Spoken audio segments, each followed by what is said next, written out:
los estudios que solicitamos sí, pero No. estaba en la clase pasada. No me acuerdo dónde quedamos. Para mí que era solo tratamiento, ¿verdad?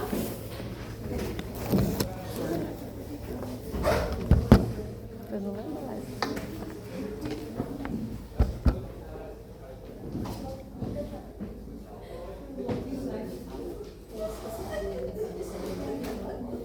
Tratamiento. Voy a dar un ¿Te contaron? para mí que ya dimos. Tratamiento. Tratamiento directo.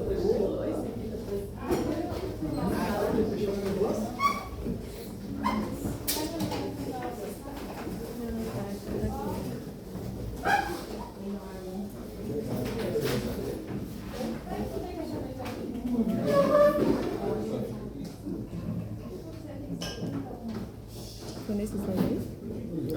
No me está.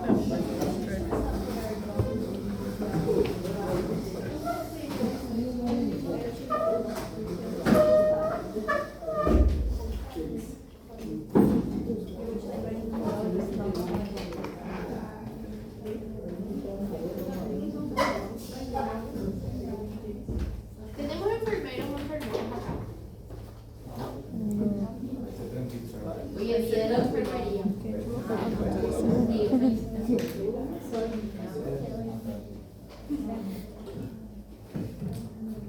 Bueno, a ver un poquitito. Nos habíamos quedado en el tratamiento de la hiperbilirubinemia neonatal.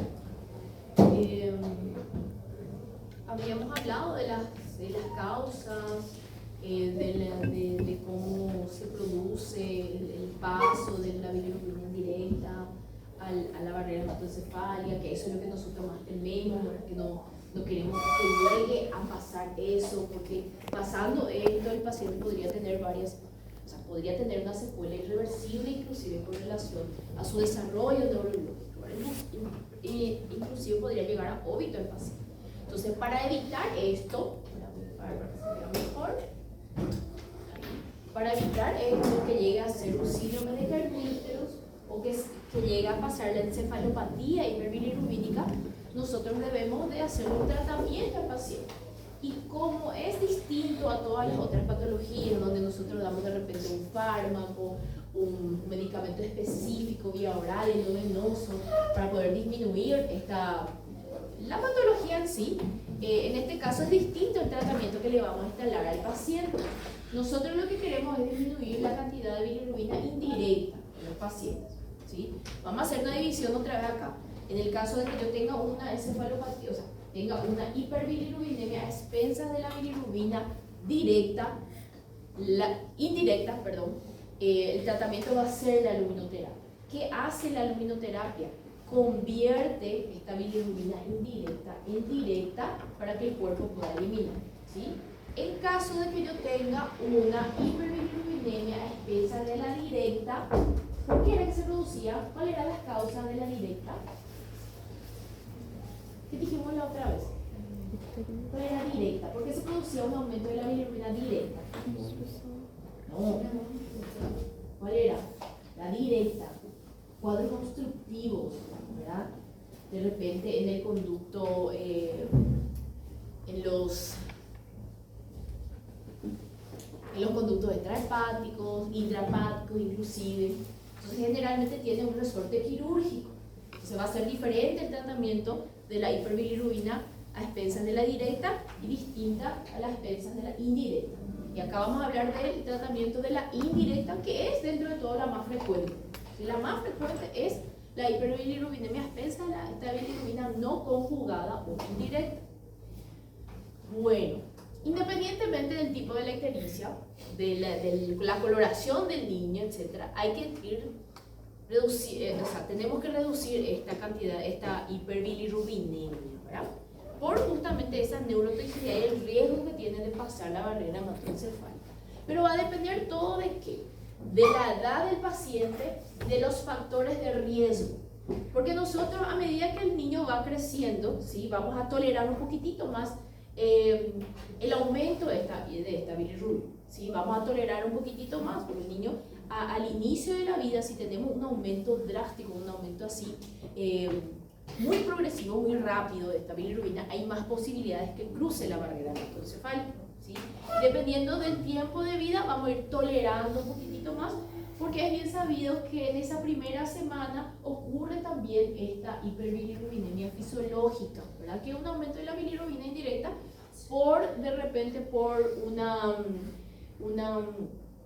falta de desarrollo total de la maduración hepática. Dijimos que el neonato tiene de por sí una disminución de esta enzima que convertía la bilirrubina indirecta en directa. Entonces es esperado que ellos tengan un aumento de bilirrubina a medida que va pasando los días.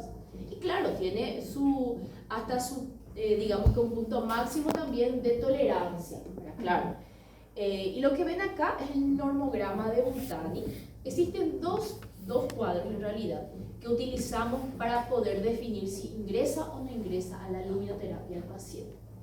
Yo les coloqué acá, esto para mí es suficiente que ustedes sepan esto, que va a depender de la edad del paciente y de los factores de riesgo que tiene el paciente. Si se fijan, hay tres líneas, ¿verdad? La línea más bajita, la que está más cerca de la más baja, vamos a estar utilizando para los niños con factores de riesgo y niños prematuros. Eso significa que con poca cantidad de bilirrubina, el valor de mi bilirrubina en sangre, ¿sí? Y esta es la edad del paciente. Esto quiere decir que con menor valor de bilirrubina, si ya alcanza esta línea, ya justifica colocarle en luminoterapia, ¿sí? Luego tenemos los que tienen riesgo intermedio, que son los pacientes prematuros también, sin factor de riesgo, los prematuros sanos, o los de término, pero con factor de riesgo. Eso quiere decir que estos niños, el prematuro saludable y el paciente de término, pero con factor de riesgo, necesitan un poquitito más de valor de hiperbilirrubinemia para ingresar a la luminoterapia. Y los que son de la curva más alta, los que son de riesgo bajo, significa que necesitan mucho más cantidad de bilirrubina en sangre para que yo pueda decir, no, este paciente ingresa a la luminoterapia. No tiene factor de riesgo, no es prematuro, pero el paciente alcanzó 15 o 20, entonces ya justifica colocarle en la luminoterapia. Bueno, nuevamente les comento.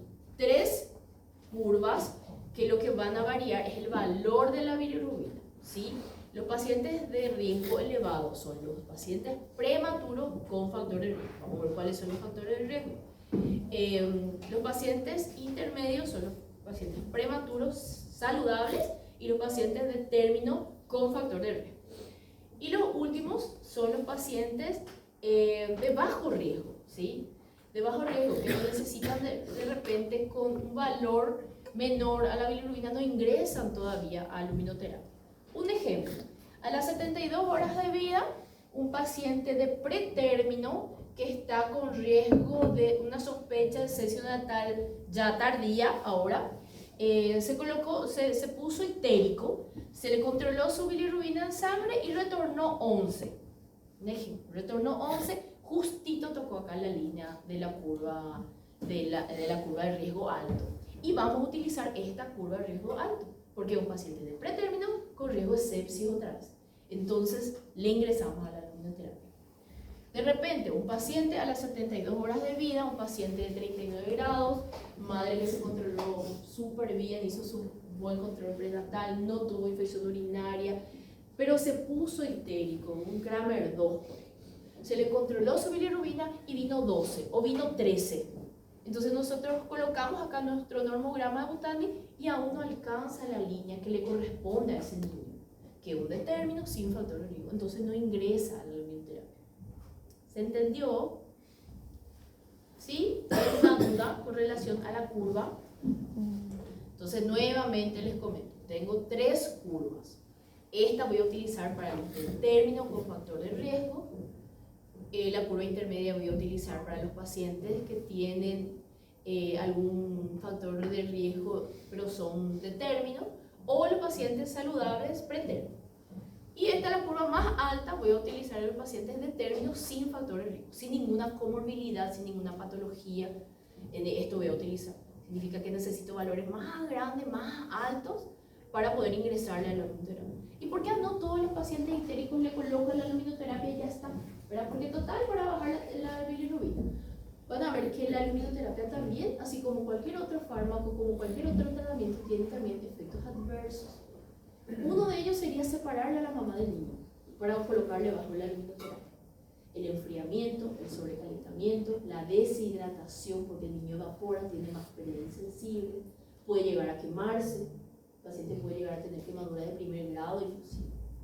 Entonces no es a todo que le vamos a colocar en la luminoterapia, tiene que tener estos criterios. O sea, utilizamos esto para poder justificar ese tratamiento. ¿Sí? Doutora, a exposição à iluminação tem que ser imediata ou pode demorar um tempo? No, le haces tu control de bilirrubina total y fraccionada. Vos ves si tiene criterios de entrada a la luminoterapia y ahí le tiene que colocarse bajo la luminoterapia. Porque probablemente si vos no tratás de hacer esa conversión y esa eliminación de esa bilirrubina, va a ir aumentando. Y eso muestra que, o sea, eso significa que hay un riesgo mayor de que pase la barrera nutricional. Entonces yo estoy frenando esta bilirrubina indirecta. Estoy transformando la bilirrubina indirecta en directa de forma así forzosa, me estoy forzando a convertirse para que elimine. ¿Y por qué solamente hasta los 7 días de vida? Si se fijan, acá tenemos nuestro normograma y solamente hasta los 7 días de vida. Porque a partir del 7º día de vida hay una disminución en el pasaje de la barrera hematocefálica. Digamos que en esa edad, en esos días de vida, se vuelve un poco más impermeable. Ya pasa poco, ¿sí? Y riesgo de kerníterus ya es muy bajo. Entonces, pero claro, cada niño es un caso aparte. Ya vimos ya pacientes de 15 días de vida que tenían una bilirrubina así absurda. Pero eso va mucho de la mano con ciertas patologías específicas. Lo que más solemos ver son a expensas de la indirecta, tanto por lactancia materna, el niño que se desnutre, que baja de peso, pero igual incluyen esto, igual yo le tengo que colocar en el normograma Bustani para ver si cumple o no cumple los criterios. Esto se va a utilizar independientemente del por qué está histérico el niño. No importa lo que le llevó a presentar esta ictericia, igual voy a agarrar y voy a mirar los días de vida, voy a mirar si tiene factor de riesgo y voy a ver si cae o no cae, independientemente de la causa. Difícilmente una fisiológica llegue a utilizar la luminoterapia, porque la fisiológica tiene un aumento, ¿se acuerdan? Un aumento gradual así bastante pequeño por día, difícilmente supera los 13 miligramos por ciento, no se presenta tanto en el primer, segundo día, al tercer, cuarto día, donde empieza a subir, entonces difícilmente. Si es que una fisiológica tuvo que llegar a una luminoterapia, entonces hay que ir descartando otras cosas, hay que ir pensando en otras cosas. Puede ser que sea una fisiológica, pero ya que alcanzó los niveles de luminoterapia, entonces ir tratar de descartar ciertas patologías también, ¿verdad? Entonces, ¿cómo yo le puedo preguntar esto en el examen? ¿Verdad? Le doy un caso clínico a un paciente con Kramer tanto, que se le hizo su control de bilirrubina total, que vino 15, por ejemplo, y ahí yo le tengo que colocar si es un paciente de término, pretérmino, si tiene riesgo de sepsis, si tuvo sangrado, por eso incluye también los factores de riesgo. El paciente que está con un cuadro séptico o sospecha de cuadro séptico, algún sangrado, por ejemplo, encefalohematoma, ¿verdad? Que la consecuencia es una ictericia secundaria, un paciente que tuvo un traumatismo de parto, o sospecha de enfermedades del grupo TORCH, ¿verdad? Que tenga algo positivo como para que eleve la bilirrubina. Estuvimos al inicio de esta clase, le había comentado a usted todo lo que podría llevar a un aumento de bilirrubina. Y si el paciente presenta eso, entonces tiene un factor de riesgo, ¿verdad? Ustedes van, ven qué horas de vida tiene el paciente o días de vida, y van a ver el valor de bilirrubina que les doy y van a ver si incluye o no incluye, para ver cuál curvita usar. O sea, es bastante sencillo en realidad cuando sale este tipo de ejercicio, ¿verdad? Solamente que tienen que conocer qué utilizar, cuáles las curvas utilizar. Hay otra curva también, de repente si ven en alguna en algún artículo, en alguna literatura que de repente quieren acrecentar a su lectura, que es según factores de riesgo, que no lo utiliza según los factores de riesgo del neonato, sino que se guía solamente por el valor de bilirrubina. Nosotros preferimos siempre utilizar esto porque sí importa mucho esta edad gestacional del paciente. El ser prematuro le agrega una comorbilidad. Entonces utilizamos más y seguimos utilizando esto, y el que más está acorde a nuestro tratamiento, ¿verdad? El otro es muy dependiente del valor. Ahí nuevamente la clasificación: niños con riesgo bajo son los de término, en buen estado general, sin factores de riesgo. Intermedios son los de término pero con factores de riesgo, o un prematuro saludable, y el con riesgo elevado o un prematuro más factores de riesgo. Bueno, entonces, ¿qué sería la fototerapia o luminoterapia? Es una aplicación de luz de alta intensidad directamente en la piel del niño, ¿verdad? Utilizamos el fluorescente.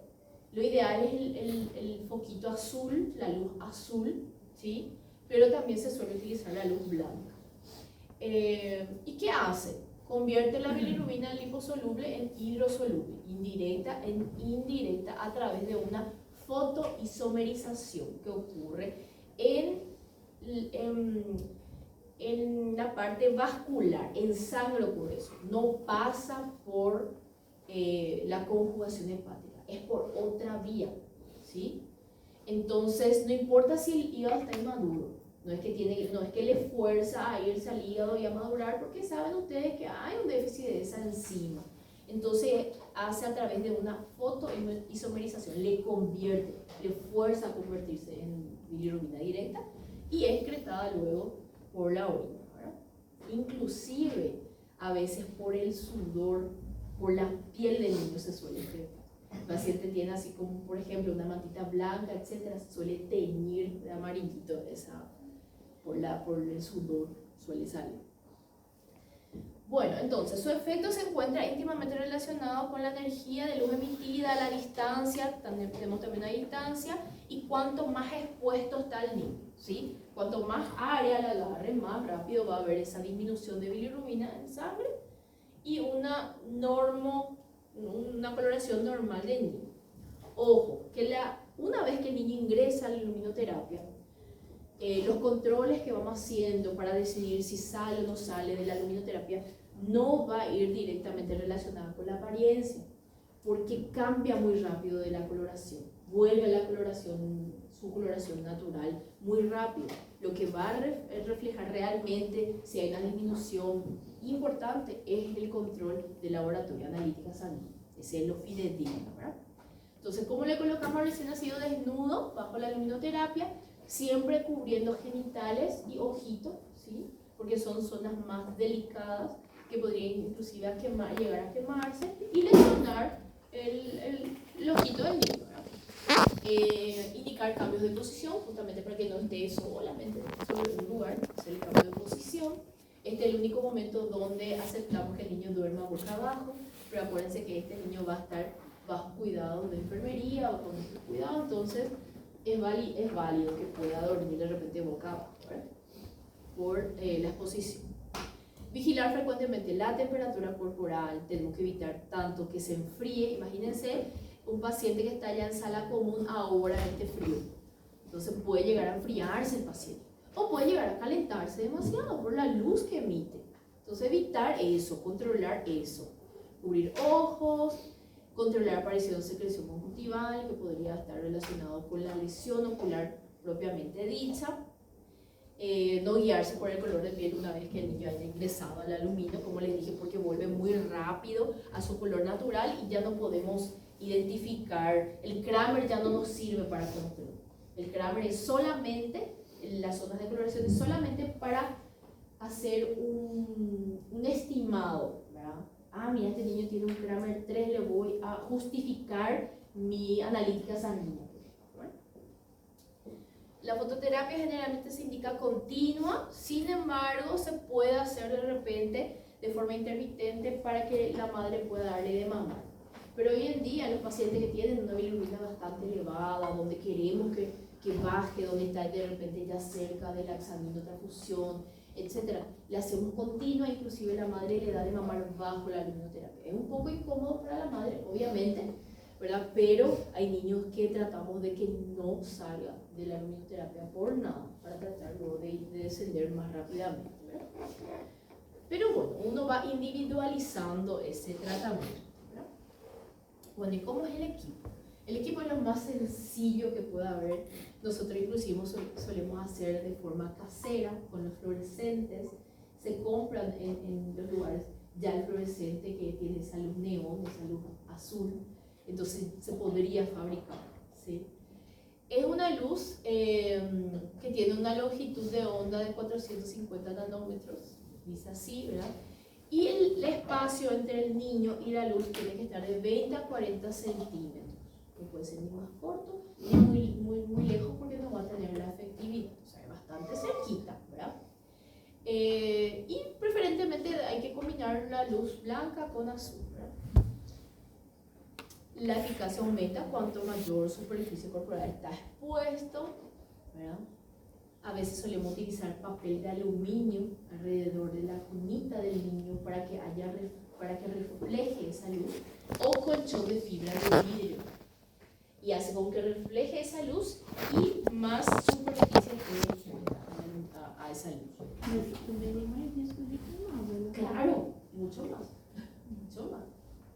pero se suele hacer. Si nosotros no tenemos el colchón de fibra de vidrio, se suele utilizar. Yo te digo así como se suele utilizar de forma casera, ¿no? Porque debería ser una cunita especializada, inclusive una servocuna donde yo voy a regular la temperatura, donde va a estar un sensor por el niño monitorizado, donde me va a estar diciendo si el niño está elevando o no temperatura. Eso es lo ideal. Pero se suele hacer esto. Se cubre con sábanas blancas también. Ustedes saben que eso refleja la luz. Entonces ayuda un poquito, pero sí es más riesgo de quemadura, lo primero.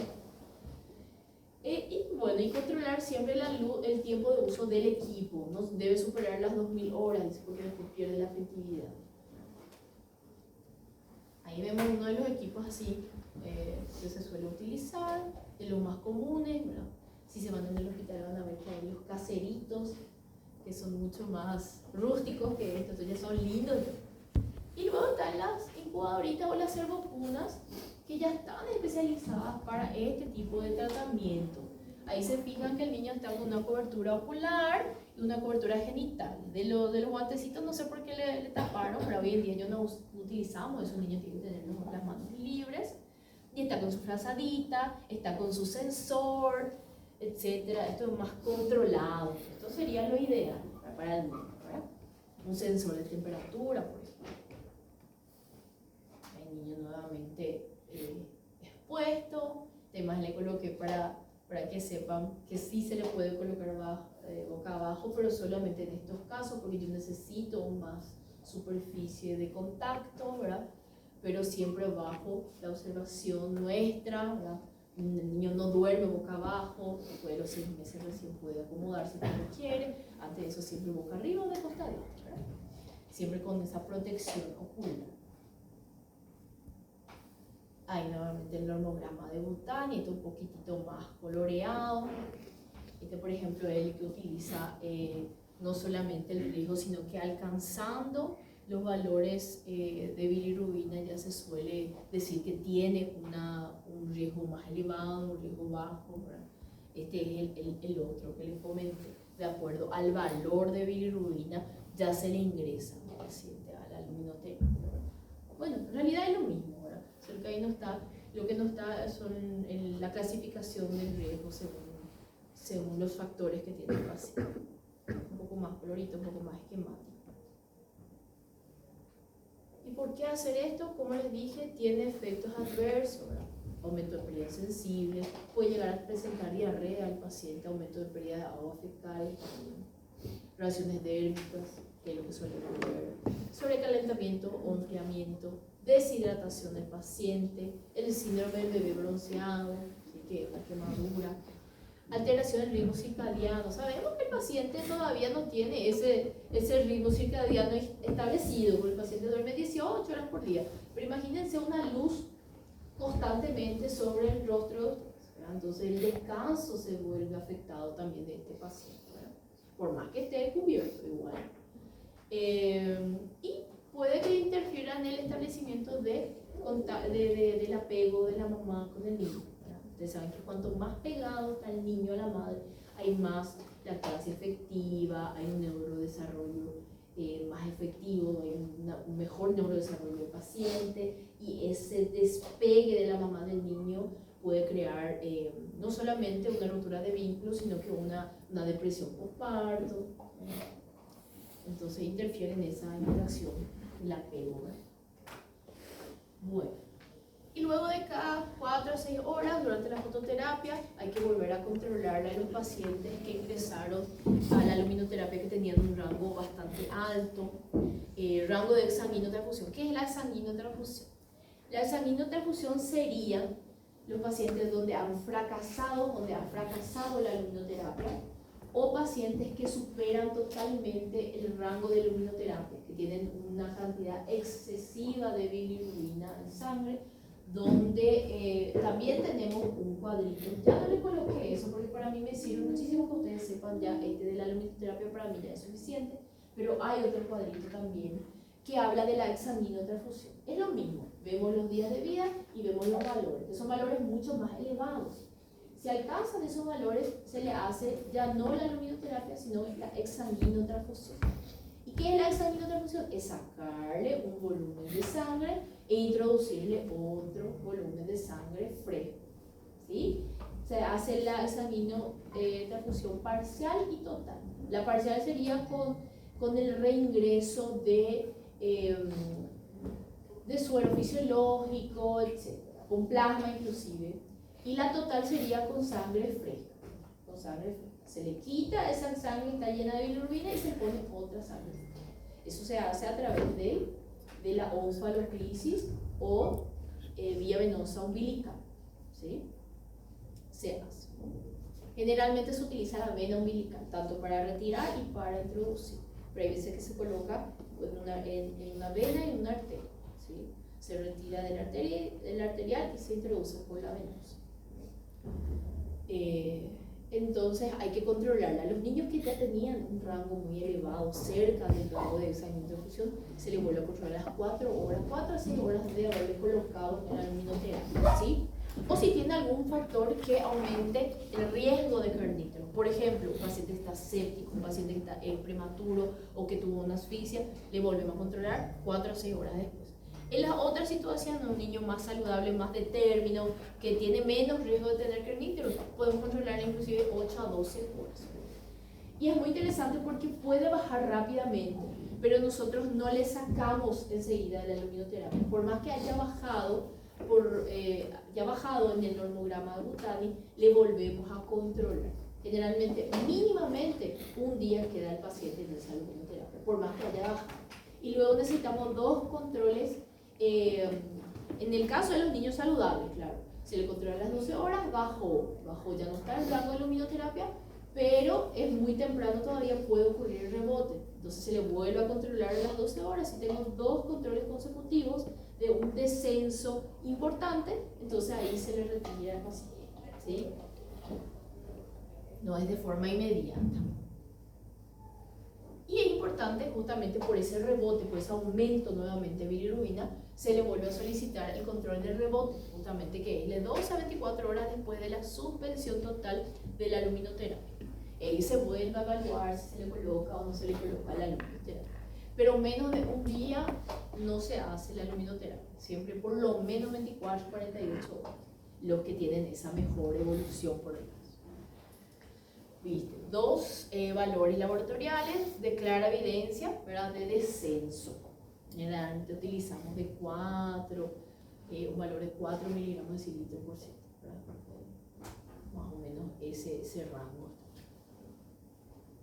Y luego la exsanguinotransfusión, ¿verdad? Como les dije, en caso de fracaso del alumino o valores muy altos de la bilirrubina total, ¿verdad? Entonces se le retira la sangre y se vuelve a introducir, o puede ser un plasma fresco o soluciones o cristaloides, Ringer o fisiológico, o la total, que es por sangre, De un donante, obviamente, previamente estudiado, etc. ¿verdad? Riesgo de carnívoros. También se suele utilizar cuando hay una anemia hemolítica en incompatibilidad RH y incompatibilidad ABO. También puede ser una opción terapéutica, antes inclusive de la luminoterapia. Ahí está, a través del cordoncito umbilical, ahí donde se hace esa examinotransfusión. Y siempre se utiliza la vena umbilical, se trata de utilizar la vena umbilical. En el hipotético caso que queremos hacer en ambos, ¿verdad? Tanto si de repente se le va a sacar una cantidad grande de sangre, ahí se prefiere utilizar dos accesos, la arteria umbilical y la vena umbilical, retirándose sangre de la arteria umbilical, introduciendo en la vena umbilical. ¿Sí? Pero con la vena umbilical, si yo no logro dos accesos, la vena umbilical ya me sirve tanto para retirar como para introducir. ¿Sí? Bien. Les paso el material después y tengo un artículo súper interesante también que les voy a mandar sobre él.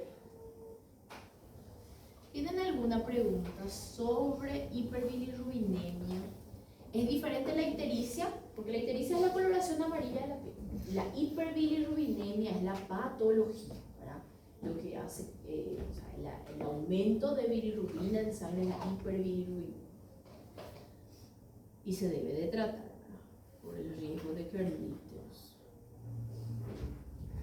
Si no tienen preguntas, ya paso a la siguiente clase, que es la que toca.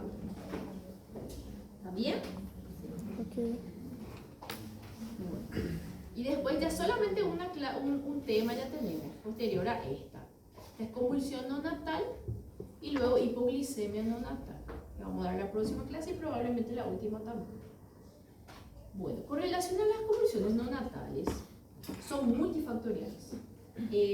Cualquier patología que afecte el sistema nervioso central del paciente, sea una sepsis, un focomeningio, una infección por el grupo TORCH, una toxoplasmosis, por ejemplo, que produce una calcificación cerebral, puede llevar al paciente a presentar este síntoma, esta convulsión, alteración hidroelectrolítica, de glicemia, hipoglicemia, ¿verdad?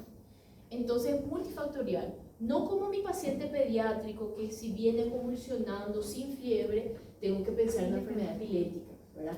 En el neonato es muy frecuente, cualquier condición que altere su medio interno puede llevar a la convulsión. Entonces es súper interesante ver las características de esa convulsión y pensar en qué puede ser, ¿verdad? Dependiendo también de su edad gestacional, de su analítica sanguínea, claro, y ahí vamos a ir viendo, ¿verdad?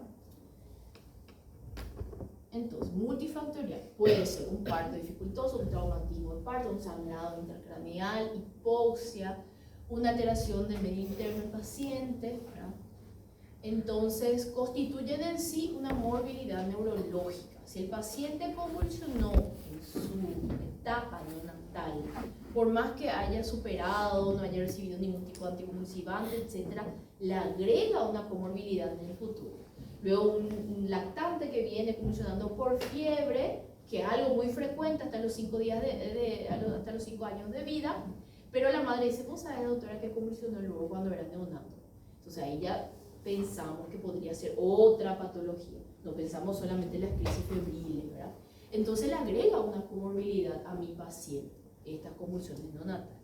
Por eso es importante identificar, porque no siempre es una convulsión como ustedes la conocen, tónico, clónica, generalizada con movimiento. A veces son pequeños movimientos repetitivos en el neonato, donde nos llama la atención en el examen físico, puede ser un equivalente convulsivo. Y ahora le vamos a clasificar a esas convulsiones.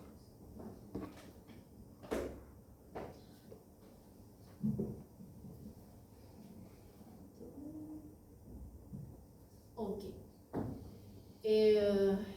Bueno, depende de la etiología, depende que todo tiene un impacto al pronóstico del neurodesarrollo del niño, dependiendo de qué fue, ¿verdad? Pero en todos los casos se tiene que tratar esta convulsión. Ustedes saben que cuando hay una convulsión hay una disminución del flujo sanguíneo y de la respiración del niño propiamente dicha, y puede llevar a una hipoxia. Entonces, siempre hay que tratar esta convulsión, ¿verdad? Dependiendo de la causa. Su incidencia en esta época de vida es mucho mayor que en cualquier edad, por la susceptibilidad que ellos tienen, ¿verdad? Por la labilidad, tanto hemodinámica, por la permeabilidad de la barrera hematoencefálica, por su sensibilidad a la falta del oxígeno. Entonces es muy alta la posibilidad de que presenten y de que queden secuelares, ¿verdad? Frecuencia no es bien conocida, pero se estima que 0,5% se presenta en el paciente de término y sube hasta 20% en el pretérmino.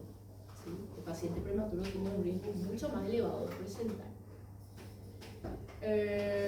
Y en ocasiones, muchas veces se limitan en la etapa neonatal, pero pueden llegar a progresar hasta formarse una enfermedad epiléptica propiamente dicha, ¿verdad?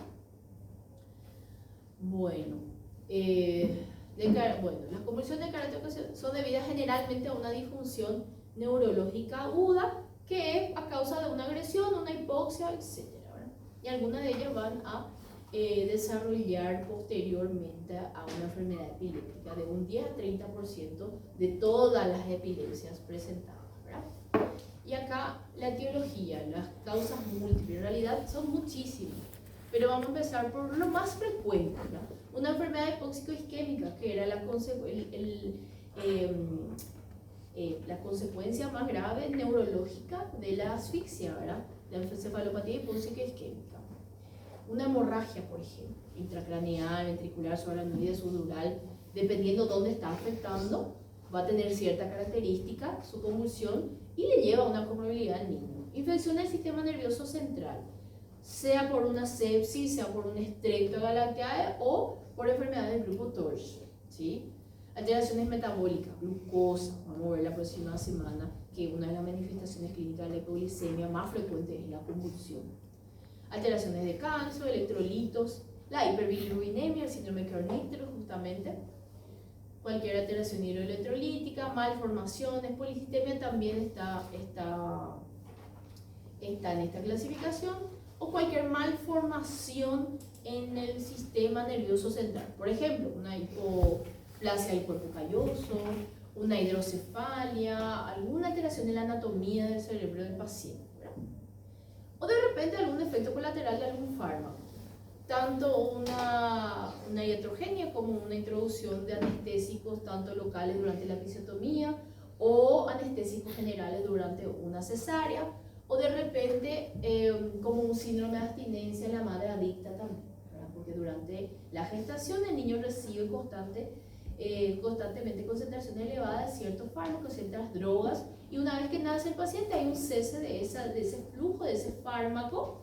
Entonces el paciente puede presentar ciertos movimientos que pueden llegar inclusive a ser convulsiones, descargas neurológicas asincrónicas a causa de esta necesidad de esta droga que el paciente estaba teniendo de forma constante, ¿verdad? Entonces sí puede haber también este tipo de convulsión. Y luego, como siempre, hay un grupo de enfermedades donde no se logra ningún diagnóstico, ¿verdad? Y es autolimitada en la etapa neonatal. A eso le llamamos convulsiones neonatales familiares benignas. Generalmente son niños que ya tienen antecedentes familiares de esa convulsión durante la etapa neonatal, y luego se hacen todos los estudios, porque sí, igual si tuvo ese antecedente, hay que estudiarle al paciente que convulsiona, y se llega al diagnóstico, o se llega a la época en que ya no se vuelve a presentar, que no se encontró etiología, ninguna alteración hidroelectrolítica, glicemia, absolutamente nada, el paciente supera, ¿verdad? Pero es una ínfima parte de los pacientes. Generalmente, cuando no se encuentra la causa, suelen desarrollar una epilepsia posterior, ¿verdad? Que hay ya una alteración neurológica propiamente dicha. Con relación al tiempo, este es un cuadrito que está en el manual. Es bastante así general, porque casi en todos aparece, tanto en el primer día, segundo día, tercer día, aparecen las infecciones, la asfixia. Entonces yo le fui puntuando lo que me parece un poco más interesante que relacionen con la etapa de presentación. Por ejemplo, en el primer día de vida tenemos la enfermedad hipóxico-isquémica, hemorragias, hipoglicemia precoz. En el segundo al cuarto día de vida están los pacientes prematuros, una interventricular, en los que pensamos, principalmente si tiene una fontanela bombada, ¿verdad? Sepsia aparecen todos, si se fijan. En el cuarto al séptimo día de vida, ahí ya vamos pensando en una convulsión neonatal familiar, en una alteración de repente de errores del metabolismo, hipoparatiroidismo, o perníctero antes del séptimo día de vida. Y después ya podemos empezar a pensar en una encefalopatía epiléptica, también infecciones, ¿verdad? Infecciones por herpes, encefalitis por herpes, etc. Pero bastante así genérico. Bueno, ¿y qué ocurre? Hay entonces una manifestación clínica, un movimiento involuntario por una descarga hipersincrónica de un conjunto de neuronas corticales. Puede ser unas combinadas en ciertas áreas o puede ser generalizado. ¿Y cómo voy a saber eso? Por las características de la convulsión y también posterior a los estudios que le voy a estar realizando al paciente. Bueno, y las causas se deben por cambios bruscos de oxigenación, perfusión, abastecimiento de energía, infección, ¿verdad? Balance hidroelectrolítico. Y vamos a ir clasificándole a las convulsiones como convulsiones sutiles. Sutiles en referencia a cambios mínimos que inclusive pasan desapercibidos, ¿sí? Luego están las clónicas, que son movimientos repetitivos de extensión, flexión de ciertos miembros o generalizadas. Las tónicas es cuando el paciente se pone más rígido, ¿sí? Y luego están las mioclónicas, que son iguales a la clónica, pero un poco más rápidas, ¿sí? Bueno, empezamos con las sutiles, que justamente son sutiles, casi que puede pasar desapercibido, inclusive puede parecer movimientos normales, inclusive movimientos como un reflejo primitivo, inclusive puede pasar desapercibido. ¿Y qué es lo que le va a cambiar? ¿Cómo puedo identificar? Por la ritmicidad de presentación, por la constancia y ritmicidad y repetición, ¿sí? Ocurre 50-75% de todas las convulsiones son sutiles. Por ejemplo, fenómenos oculares. Un neonato tiene una visión bulto, él no identifica fascia todavía, no identifica ciertas formas, colores nítidamente. Entonces no puede fijar la mirada hacia un objeto. El niño neonato que fija la mirada en un centro, por más que sea un color vistoso, no es normal.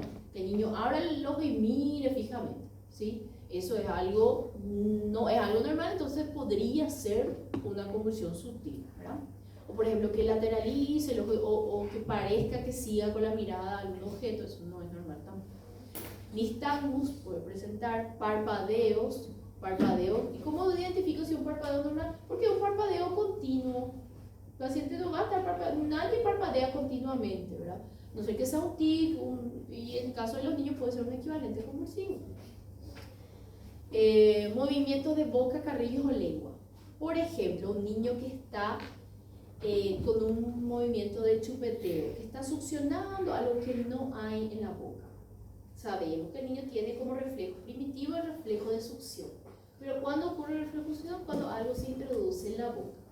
Chupete, biberón, pecho materno. Si el paciente presenta movimientos de chupeteo de forma continua, porque sabemos que de repente se le quita de la boca y el paciente continúa ese movimiento, pero después pasa. Inclusive yo le puedo tocar la boca, movilizar y cede. Pero el niño que no está cediendo, que está chupando, parece que algo tiene en la boca, entonces podemos pensar que es una convulsión sutil. O de repente masticación, un paciente que parece que está mordiendo algo. Eso no es normal en el paciente, algo sostenido. Movimiento de miembro, pedaleo, boxeo, que está en una posición así persistente de movilización, por más que no sea algo brusco, es un movimiento repetitivo y eso le tiene que llamar la atención tanto a los padres como a ustedes que le van a estar evaluando al paciente, ¿verdad? Presencia de apneas, el niño deja de respirar, ¿sí? Sabemos que el prematuro puede olvidarse de respirar. ¿En qué sentido? Todavía no está totalmente desarrollado y eso incluye en el neurodesarrollo, en en su centro de la respiración, ¿sí? Y el prematuro es frecuente que haga estas pausas respiratorias, como que se olvida de respirar. Sabemos que dentro del vientre materno él hace esos movimientos respiratorios, pero también tienen esa pausa.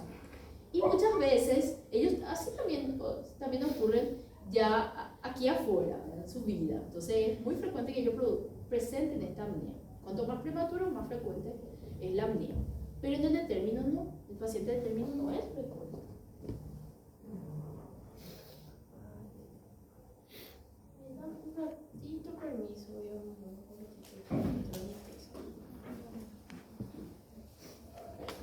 Hola, ¿sí? No. Natalia es la psiquiatra. Porque ahí estamos muchos médicos en el barrio. Creo que es como 3 casas a la izquierda de la mía.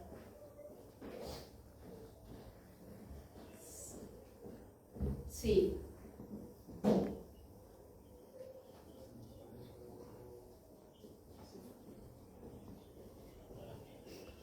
No, aquí no. Ok.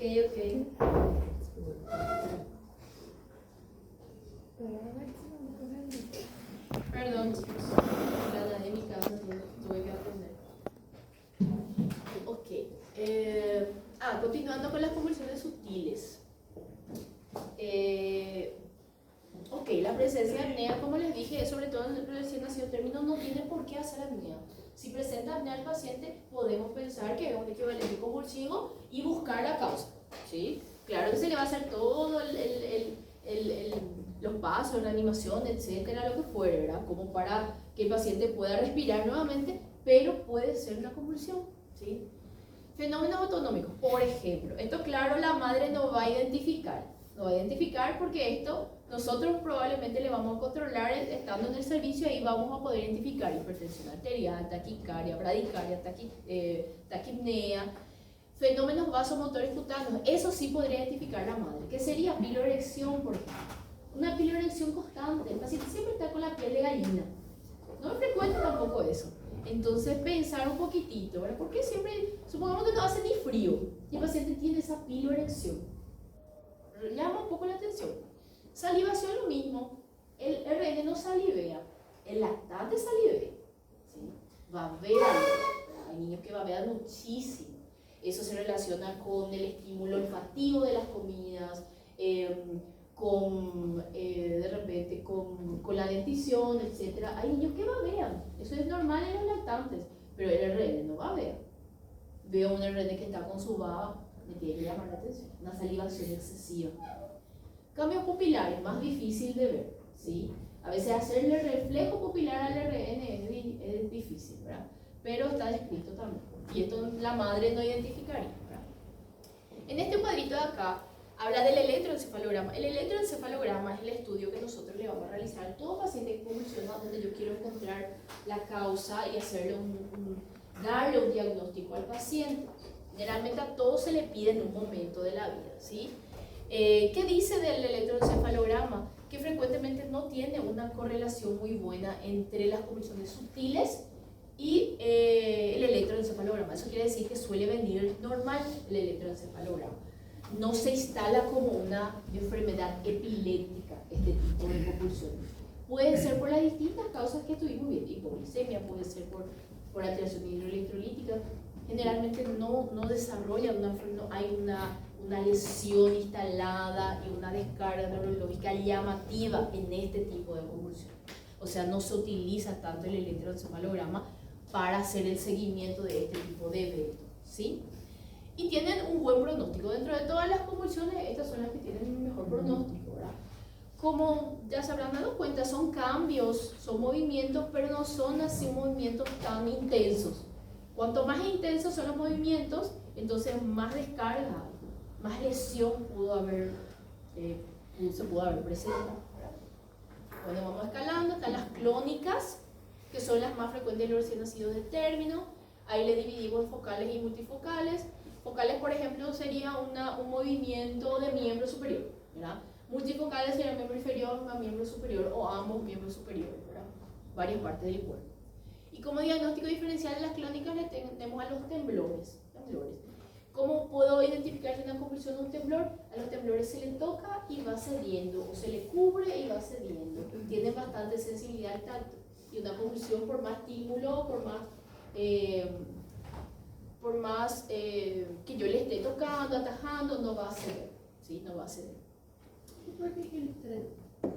puede temblar por un estímulo directo del músculo, que eso en realidad son más clonus que temblores. Puede ser por frío, por cambio de temperatura, ¿verdad? Decimos nosotros a veces temblores. Pero esa es su diagnóstico diferencial.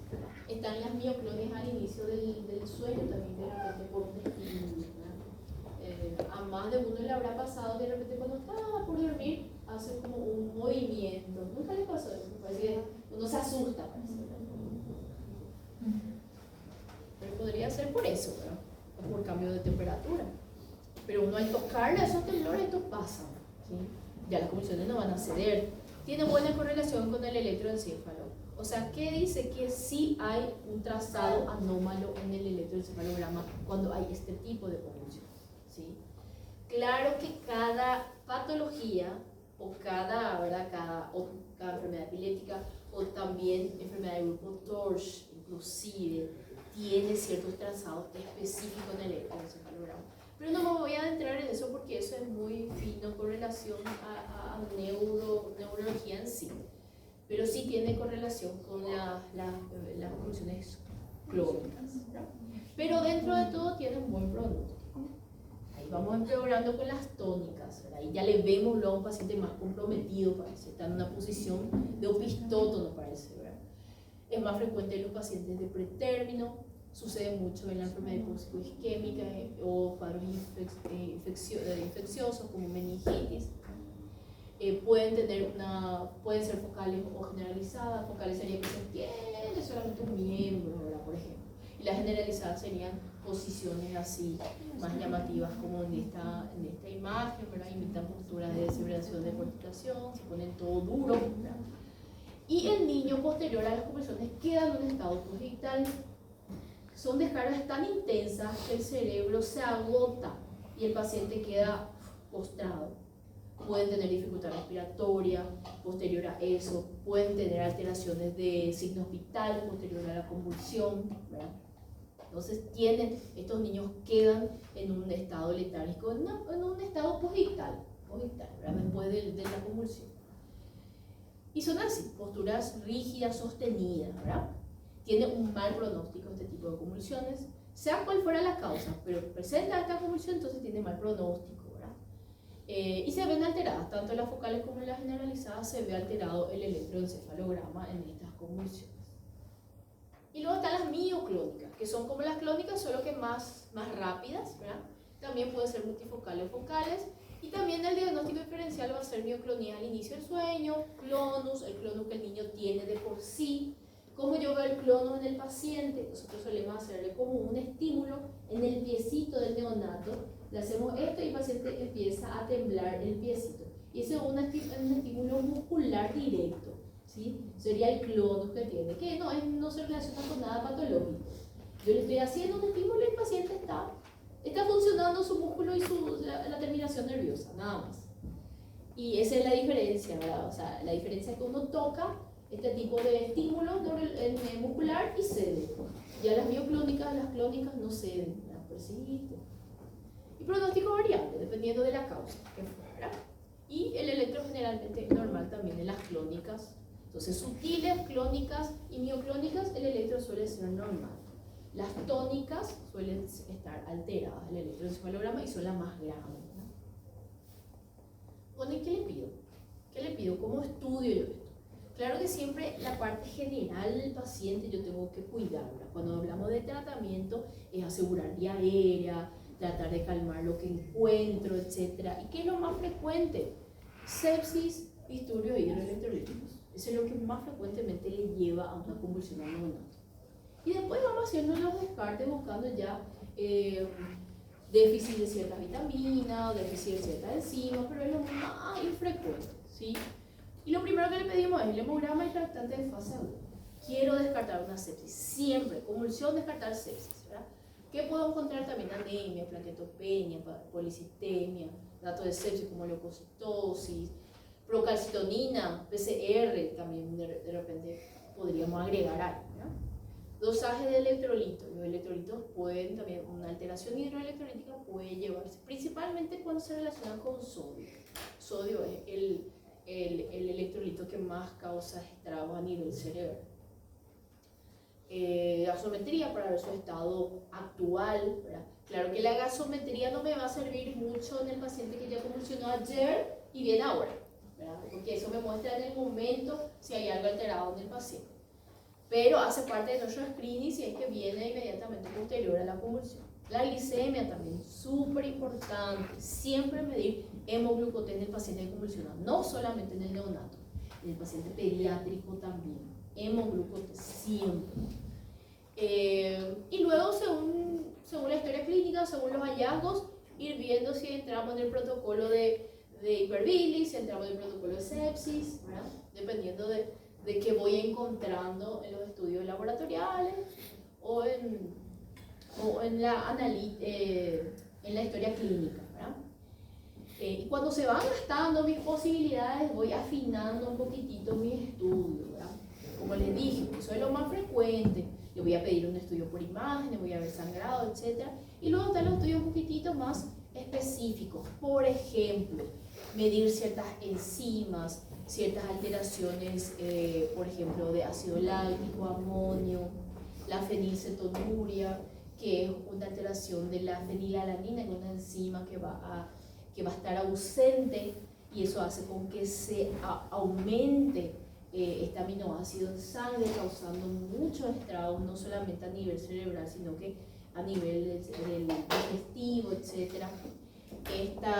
Esta sigla es enfermedad de la orina con olor a jarabe de arce. Así se llama la enfermedad.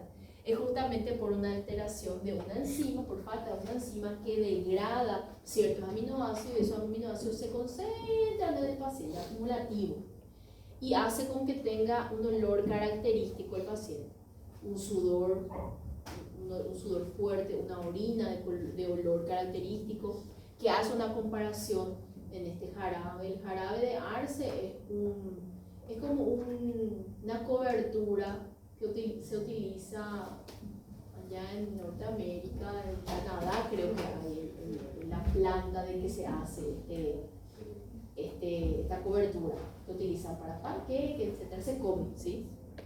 Y tiene un olor, dice que igual a esto, ¿verdad? Yo no conozco el olor a ese jarabe, pero así se llama. Ustedes van a identificar porque el niño va a estar con un olor distinto, eso sí, un olor distinto, pero así se llama la enfermedad, ¿no? Pero hay que leer un poquitito también sobre ella, es interesante, su nombre es interesante. Y luego están las imágenes, ¿verdad? Lo primero luego es la ecografía transfontanelar, que tengo una ventaja gigante acá con el paciente que tiene la fontanela abierta. Entonces, al colocar el traductor en la fontanela, yo puedo visualizar. ¿Qué puedo ver ahí? Puedo ver si hay calcificaciones, puedo ver si hay sangrado, si hay ventriculomegalia, si hay un aumento del líquido cefalorraquídeo, si hay una ausencia de alguna estructura. Entonces, tengo esa ventaja. La tomografía, dejamos solamente si con la ecografía no se pudo determinar de repente, visto una lesión, solo que no sé hasta dónde va, cuando no es concluyente, nada más. No es mi primera lesión nunca, la tomografía, ¿sí?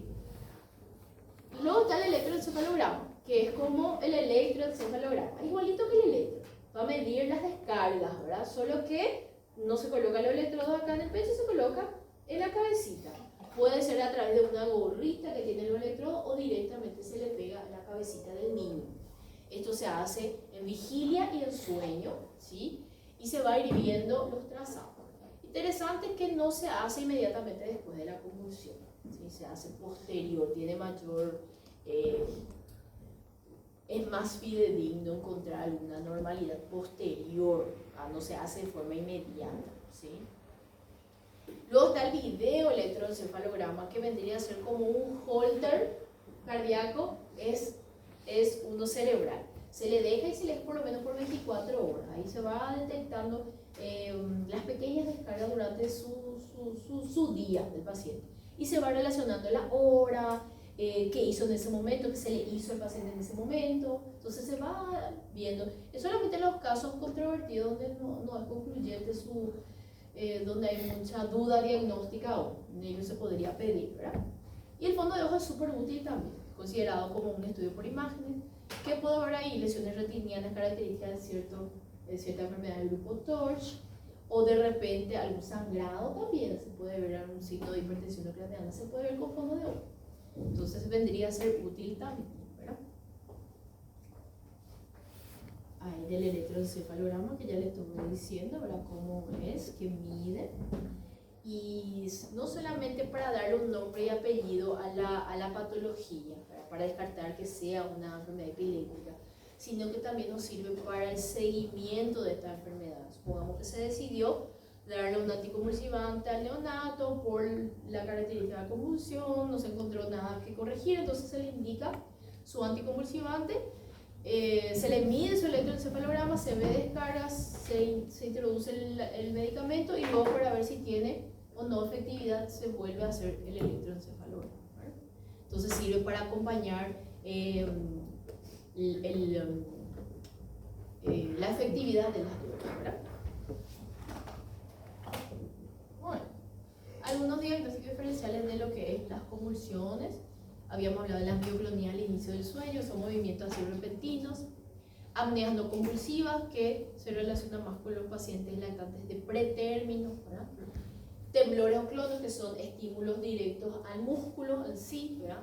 Solo que estos temblores o clonus no van a estar acompañados de fenómenos oculares, no van a estar haciendo bradicardia o taquicardia, no van a alterar su saturación, ¿verdad? Y va a cesar al tocar el músculo, ¿verdad? Va a disminuir.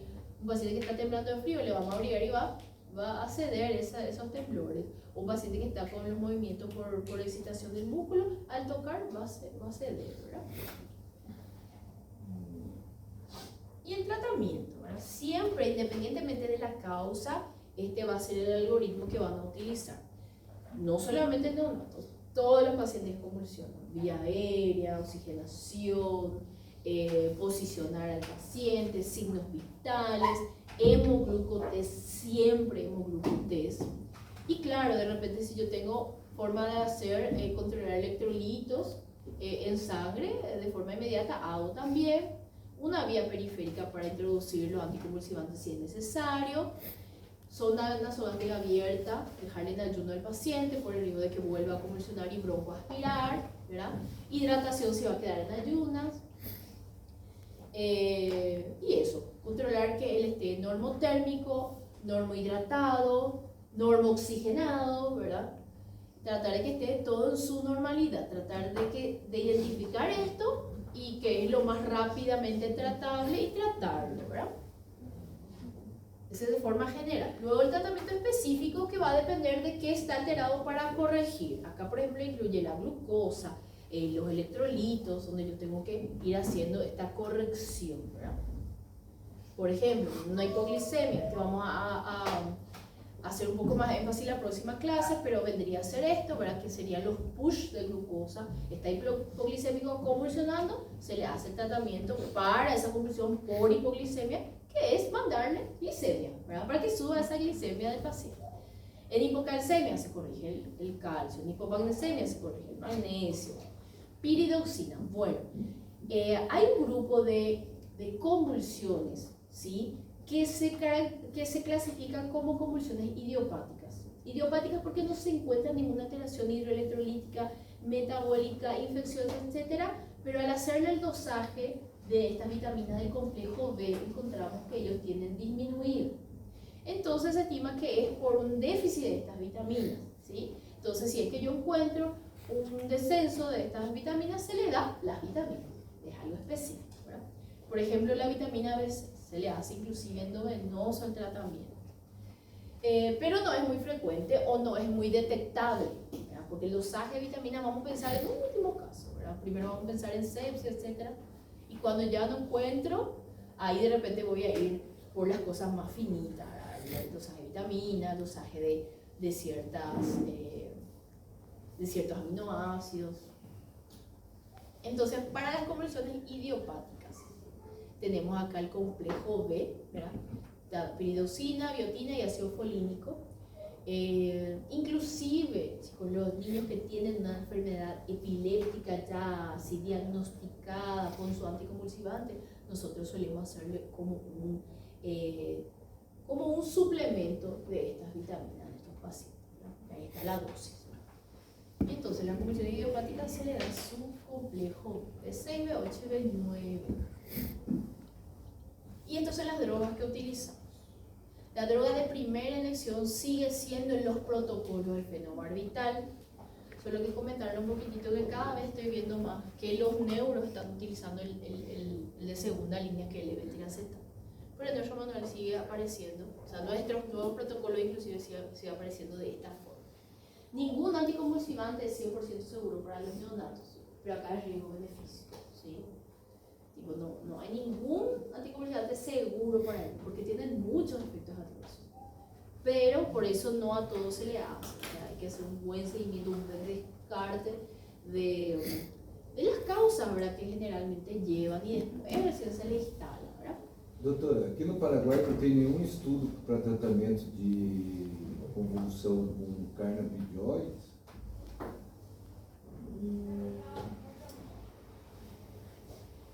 De verdad, allá en el Hospital General Pediátrico de Moncayo, hace unos años ya, el jefe de neurología estaba haciendo justamente uso de del ácido del cannabis, ¿verdad? Ellos estaban utilizando, pero no sé si ya concluyó su estudio, pero ya hace unos años ya. Y sinceramente se está utilizando cada vez más. En neonatos no vi todavía, ni leí todavía que se está utilizando, pero en los pacientes epilépticos escolares sí. Entonces, no aparece todavía en los protocolos, pero se está utilizando.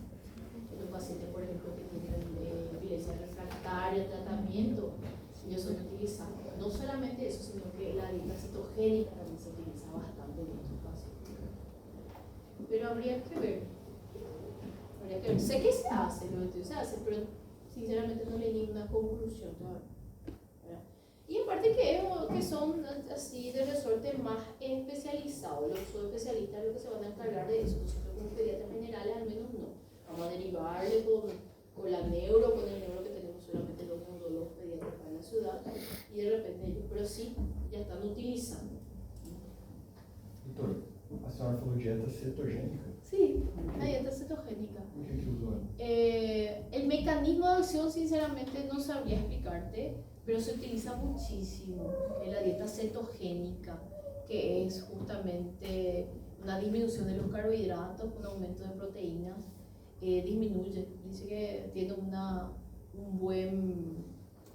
buen resultado, no solamente los pacientes que tienen estas convulsiones refractarias, sino que los pacientes con autismo también.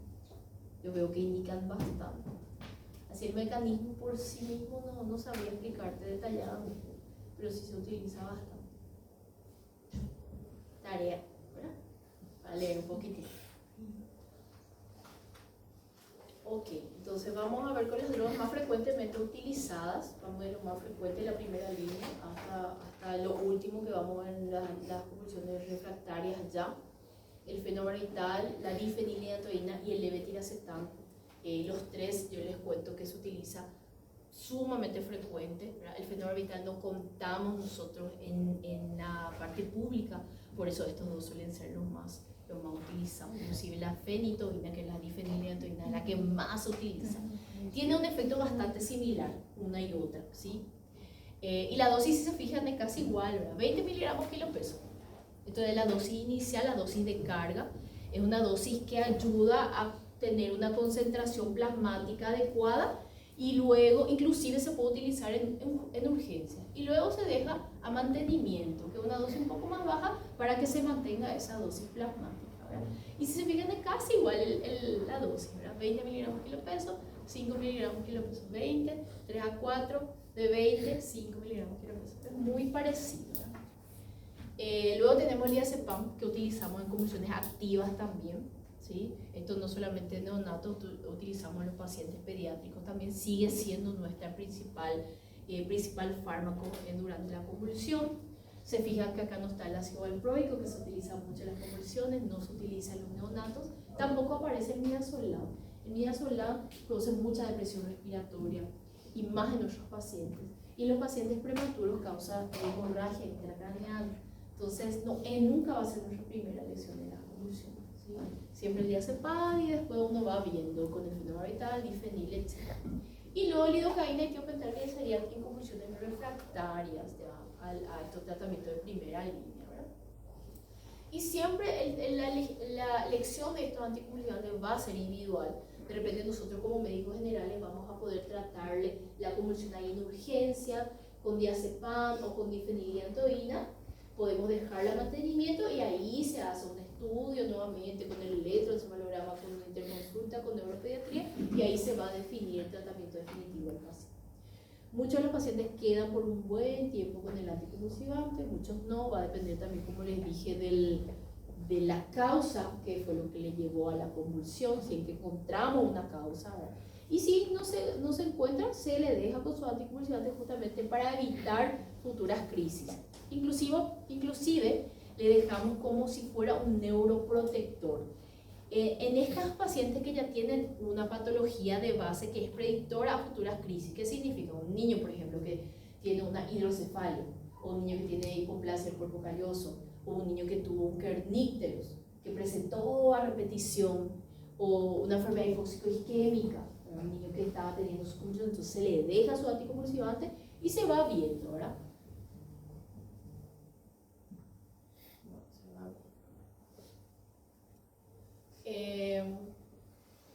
Bueno, más bien hablamos nosotros de esto cuando dimos traumatismo, del parto, ¿verdad?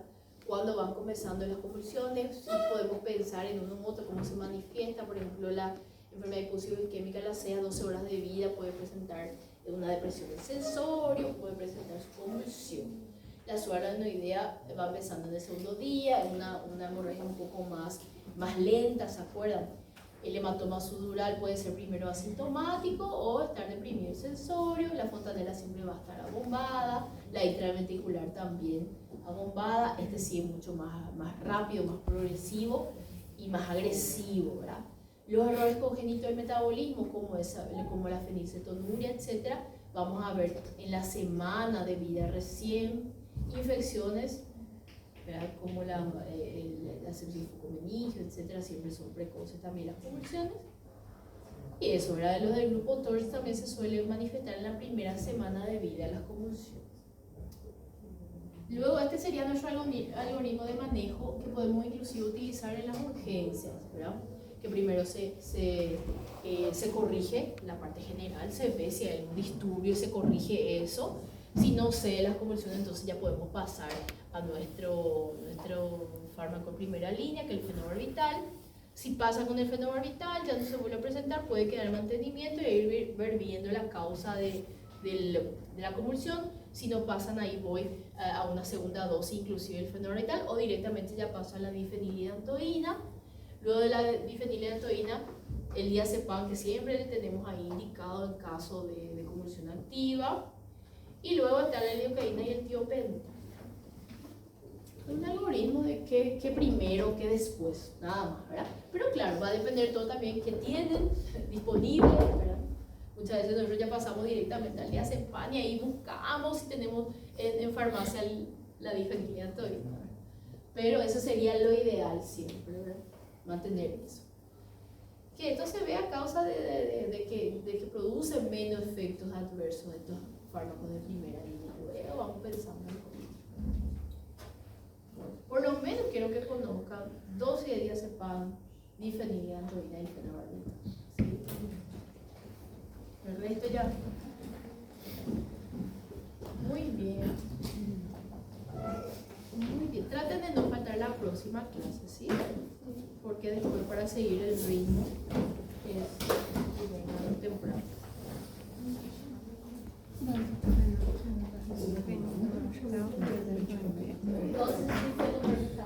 de fenobarbital, difenil y diazepam. Y Levetiracetam.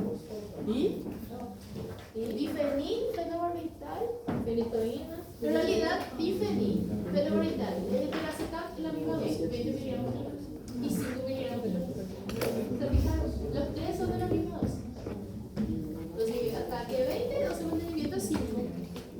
Diazepam es el único que cambia, 0,15 A miligramos. difenil está falando em 3 do parto. Sí, pero 5, puedo considerar esos pocos ahí. Manejo. Sinceramente, O mercado está escolhendo. Três. Se você